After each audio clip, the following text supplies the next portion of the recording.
Devido à dificuldade de alavancar apenas um filme no ecossistema digital, diversificar o escopo de um portfólio de diversas PI é interessante para as empresas que possuem produtos culturais dentro de uma marca ou de uma franquia.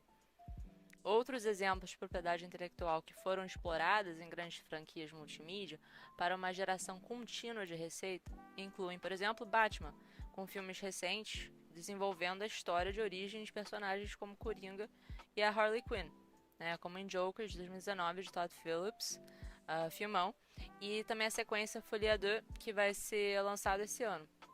Uma tendência interessante é como essas adições a franquias já consagradas estão aproveitando estrelas que estão mais associadas a outros setores dentro do entretenimento e do audiovisual. Essas estrelas demonstram talentos para outras formas, outros formatos artísticos e tem potencial para se saírem bem em outros papéis. Então, assim, na verdade, isso já aconteceu na indústria, sempre aconteceu, por exemplo, com Frank Sinatra, com Elvis, essa mistura de formatos midiáticos, né? Uma pessoa que é um cantor fazer o papel de um diretor de cinema, um produtor executivo, uma atriz virar modelo, etc. Mas hoje é algo que se mantém permeando novos formatos de mídia. Um exemplo clássico seria a Lady Gaga, que, claro, alcançou a fama dela como cantora, mas ela foi uma revelação como atriz em Nasce uma Estrela de 2018, ao lado do Bradley Cooper. Assim, ela tem desfrutado de uma nova reviravolta em sua carreira como atriz, inclusive já indicada ao Oscar.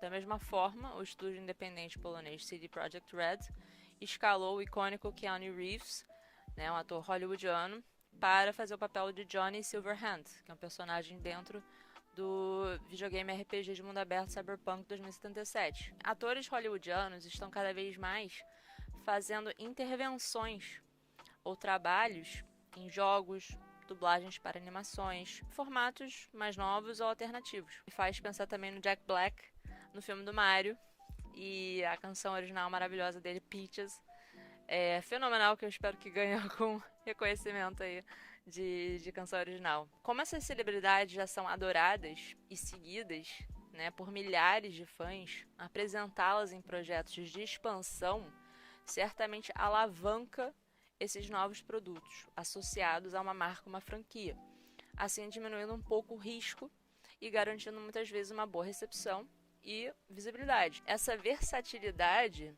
de atores entre gêneros e formatos de mídia, como eu estou chamando aqui, diferentes segmentos dentro do mercado, dentro da indústria, da economia criativa, como eu gosto de falar, essa versatilidade é talvez uma das características mais valiosas em atores hoje. O talent, essa característica de você conseguir fazer vários papéis é valiosa, pois daí eles têm milhares de projetos paralelos e acabam surfando ondas de popularidade. É interessante tanto para o ator ou atriz, como para as empresas que estão pescando esses atores do momento. Por exemplo, o Hitman chileno-americano Pedro Pascal tem uma carreira que inclui projetos super diversos, como Game of Thrones, da HBO, Mulher Maravilha 1984, 2020, e com papéis principais, protagonista em The Mandalorian, da Lucasfilm, e The Last of Us, né?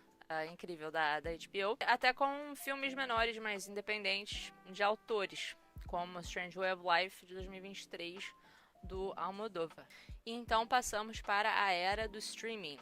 Então, desde o cinema até, né, como que a literatura começou com as narrativas que foram se transformando, né, no filme, que daí foi se espalhando em formatos episódicos na televisão, trazendo aí esses produtos culturais, essa forma de arte, né, sétima arte, para públicos mais amplos, com mais acesso. Aí chegamos finalmente, depois dos videogames, agora na era do streaming, que basta você ter um acesso à internet, uma conexão, que você consegue visualizar vários tipos de conteúdo, YouTube, né, assinar essas plataformas todas. Vieram os serviços Video On Demand, VOD, não mais só a cabo ou via satélite. Vieram as plataformas de streaming por acesso à internet, como Apple TV, foi a primeira, né? As pessoas usavam muito a Apple, a iTunes, em questão de música, né? Para comprar álbuns com alta qualidade, porque o diferencial da Apple TV é na qualidade, no controle de qualidade. Depois da Apple TV, Netflix, Amazon Prime, HBO Max, Hulu e várias outras. A diferença é que a Apple TV, ela tinha e ainda tem um modelo transacional e não por assinatura. Ou seja, ela vende por transação e não por assinatura. Ela não tem um leque, um cardápio que você paga mensalmente ou anualmente para você acessar tudo que engloba aquele portfólio, aquele cardápio, né, aquele catálogo. Já a Netflix foi a pioneira do SVOD, Subscription Video On Demand, porque ela veio oferecendo,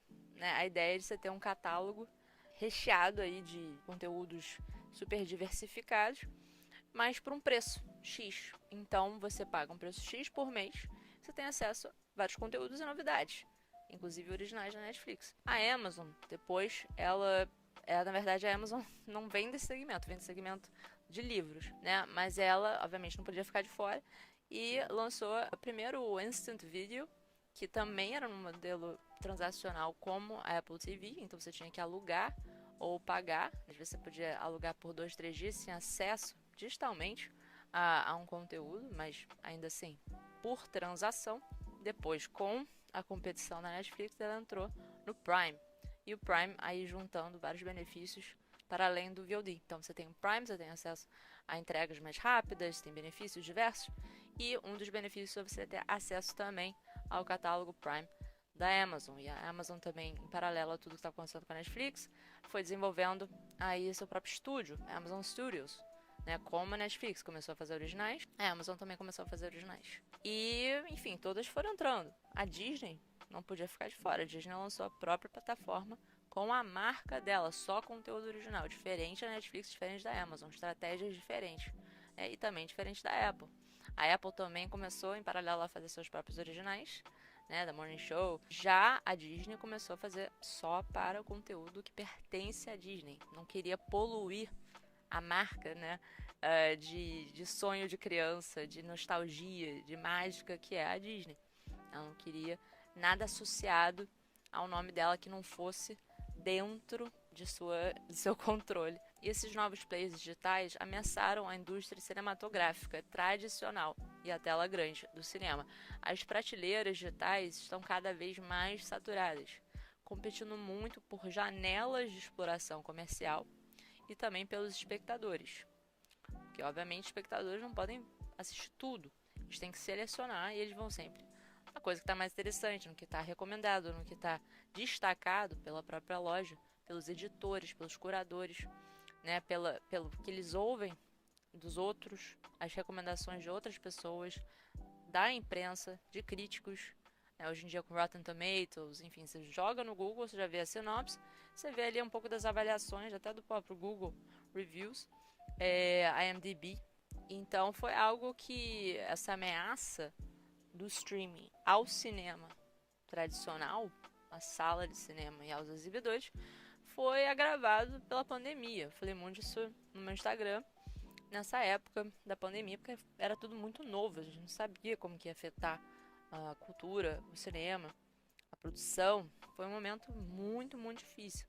Inclusive, várias salas de cinema fecharam no Rio, a estação lá de Ipanema, por exemplo, seguraram muito, porque como patrimônio cultural do Rio de Janeiro, a estação não podia fechar ali em Botafogo. Seguraram para poder ainda ter um espaço para cinemas de arte e filmes mais independentes, filmes que não são necessariamente mainstream, gigantes com orçamentos de bilheteria altíssimos, né? Então eles não pertencem necessariamente um filme mais indie, europeu ou asiático, não necessariamente pertence no Kinoplex, né, ou no Cinemark. São salas diferentes, tamanhos diferentes, de públicos diferentes.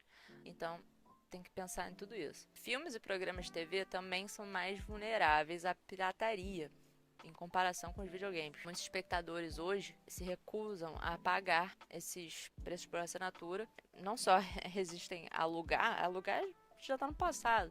Né? O modelo transacional já está no passado. Antigamente, né, a gente ia lá nos anos 2000, ia na Blockbuster, ia alugar o DVD. Hoje em dia não existe mais isso. Até multavam muitas pessoas porque você esquecia de devolver, como na biblioteca, né? Você pega um livro na biblioteca, você esquece de devolver, você tem que pagar uma multa. Hoje, não só as pessoas não querem ter que alugar temporariamente, elas querem ter ali o tempo inteiro à disposição delas, quando elas quiserem pausar, voltar, chegar em casa a qualquer hora do dia da noite, no metrô, no celular, no tablet. E também tem uma tendência que as pessoas, né, para não ter que pagar uma nova assinatura, começaram a dividir a assinatura com colegas, amigos. Aí, mais uma vez, plataformas como a Spotify do lado da música ou Netflix, né, tentando colocar regras para regular e não terem pessoas burlando aí, enfim, o direito deles, que é de ter, né, ou o pacote família ou o pacote individual, ou outros pacotes que quiserem inventar, mas não burlando, se fazendo passar por outra pessoa. As pessoas não queriam mais pagar taxas únicas para acessar esses produtos, esses conteúdos, mesmo sendo produções extremamente caras. Temos, mais uma vez, o problema é que a conta não fecha. Porque se as pessoas estão pirateando, se as pessoas estão usando box chinês, se as pessoas estão usando Popcorn Time, qualquer torrent, qualquer site aí na internet para assistir em péssima qualidade, por sinal, elas não estão contribuindo para a vida, a manutenção do cinema e a vida do cinema e a vida dos próprios conteúdos que elas querem assistir, né? Alguém tem que pagar a conta para que continuem fazendo, produzindo em alta qualidade. Os produtores vão ter que ajustar seus orçamentos e suas expectativas frente à nova realidade do mercado dos consumidores. Então, ou os consumidores aceitam pagar um preço minimamente justo, minimamente ali com a assinatura formal de uma dessas plataformas, pelo menos elas estão ali tentando fazer um modelo financeiro que dá certo, ou se os consumidores não acordarem com isso, forem indo só por meios ilegais, porque o cinema, né, os filmes e séries são muito mais pirateáveis, aí a gente vai ver, né, uma tendência do mercado audiovisual a ter que diminuir os cachês, terem que investir em talento novo, em atores menos conhecidos. Aí você vê como vai mudando o mercado, a influência por causa do comportamento do consumidor que resiste reconhecer financeiramente o valor do que está consumindo. É claro que a gente adoraria ter uma plataforma que a gente tem na China centralizando tudo, mas não é o caso, porque diferentes conteúdos pertencem a diferentes players. E eles desenvolvem seus próprios conteúdos. Eles têm uma seleção diferente, editores diferentes, com um olhar diferente, com uma pegada diferente, né? Tem orçamentos diferentes. A Netflix é puramente conteúdo SVOD. A Amazon não. A Disney, pô, enorme, tem parques de diversão. Aí vai lá, uma competidora vai querer fazer também, né, a Netflix, que tá abrindo agora uma loja física para vender merchandise, porque ela já tem uma visibilidade tão grande que ela agora já pode abrir uma loja como vitrine, rentabilizar em cima da marca dela, da visibilidade dela. E pop-ups, e parcerias, etc e tal. Ela tá imitando o quê? A Disney. Porque a Disney, ela vem disso. Ela vem dos brinquedos. Antes da Disney Plus, ela já vendia em parques de diversões os brinquedos, o merchandise, né? Bichinhos de pelúcia. Enfim, todos os produtos você encontra num parque temático da Disney. Então, você está vendo aí essas tendências também por causa da pandemia, as pessoas quererem gostarem de experiências, né, compartilhadas coletivamente. Você vê uma tendência aí às pessoas quererem ir para parques de diversões, irem para lojas, mas poderem ter a opção, poderem ver online, poderem ir numa loja mais como vitrine, isso também é um caso do varejo, né? Então você tem ali uma experiência, contato com aquela marca, com aqueles produtos, né? Uma exposição, a Disney fez uma exposição, sempre está fazendo, né? Mas enfim, elas estão fazendo para continuar valorizando as marcas e os produtos, né? Então, para os players tradicionais e digitais da indústria audiovisual, num ecossistema híbrido, híbrido hoje em dia, as pessoas não querem nem só um, nem o outro. Tem gente que gosta dos dois, tem gente que gosta mais de um, tem gente que gosta mais do outro, mas as empresas desse segmento precisam se adaptar a todos. tentar monetizar, rentabilizar o máximo possível com as duas estratégias. Franquias são comercialmente interessantes. Novamente, são apostas mais seguras dentro desse contexto, desse ecossistema tão competitivo. Então, mais uma vez, por que franquias estão em alta? Franquias multimídia, né, que exploram universos, Marvel Cinematic Universe, expansões, por que isso é uma tendência? Aproveitando as bases de consumidores pré-existentes por meio de uma sequência de produtos interligados de forma narrativa pelas temáticas, o Harry Potter, depois Fantastic Beasts, depois o Hogwarts Legacy, vai puxando, uma coisa puxa a outra, do livro, o filme, aí enfim, foi indo, o Harry Potter no caso, até fizeram 2 filmes no final, do parte 1, parte 2, Deathly Hallows. Enfim, continuaram fazendo tudo de Harry Potter. Jogo mobile, parques, mais uma vez, na Universal. Não para. O universo, quando você faz um produto de tanto sucesso, tanta popularidade, claro, os empresários, os donos, os proprietários de direitos vão capitalizar em cima. Vender tudo o que você pode imaginar daquela marca associada àquela marca. Mickey Mouse, Hello Kitty, Pokémon, sei lá, Naruto, Dragon Ball Z, Harry Potter, todas as franquias, estou dizendo assim, uma cultura popular, as mais, as que vieram na minha cabeça agora, elas têm, Marvel, ou enfim, DC, tem produtos diversificados dentro de seus portfólios que vão mantendo uma fonte constante de renda, não é só a história em quadrinho original. Foram se expandindo, crescendo e seguem crescendo. Dessa forma, os estúdios garantem mais sucessos de bilheteria e do marketing da marca como um todo. Então, já passou aí só do foco na bilheteria. A questão é que a bilheteria para o cinema, para grandes filmes, ainda é muito importante, ainda mais para os filmes que hoje pertencem mais na sala de cinema, que vale a pena ver em IMAX, efeitos especiais incríveis, Aí sim, justifica, e aí sim você vai ter uma bilheteria muito, muito significativa. Filmes que são diferentes, mas não é de televisão. Televisão pertence mais ao ecossistema digital. Prestígio do cinema é diferente da banalidade da televisão, porque a televisão ela surge de uma forma na sua rotina, assim, uma coisa até as pessoas comiam, jantavam vendo televisão, vendo assim, sei lá, novela. Então, as séries para televisão, de televisão, têm um intuito muito diferente da origem do filme como espetáculo. É uma coisa para se consumir ali, de forma intencional, consciente, direta, não é televisão que você coloca ali no fundo.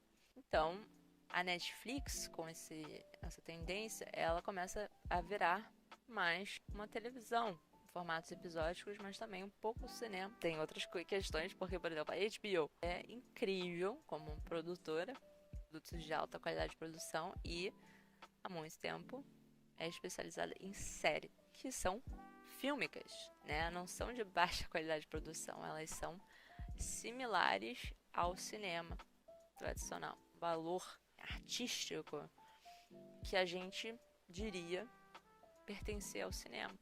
Então, hoje as séries, elas ganham espaço, popularidade, porque elas são convenientes e também porque elas se aproximam ao cinema em qualidade, portanto tem mais atenção, cativam a atenção, ao mesmo tempo que você não precisa sair de casa. Por exemplo, também eu pensei, o One Piece, a mangá, virou série da Netflix, ou o jogo Gran Turismo, lá de 1997, aliás, além de clássico, um dos maiores sucessos da Sony até hoje, um videogame, virou um filme no ano passado. Você vê aí como as coisas estão relacionadas. Normalmente, por exemplo, os 2 primeiros filmes de uma franquia, historicamente, recebem mais atenção, e a partir daí começam a declinar as franquias, normalmente. Alguns exemplos dessa tendência de trilogias incluem Matrix, X-Men, Alien, Tubarão e Homem-Aranha.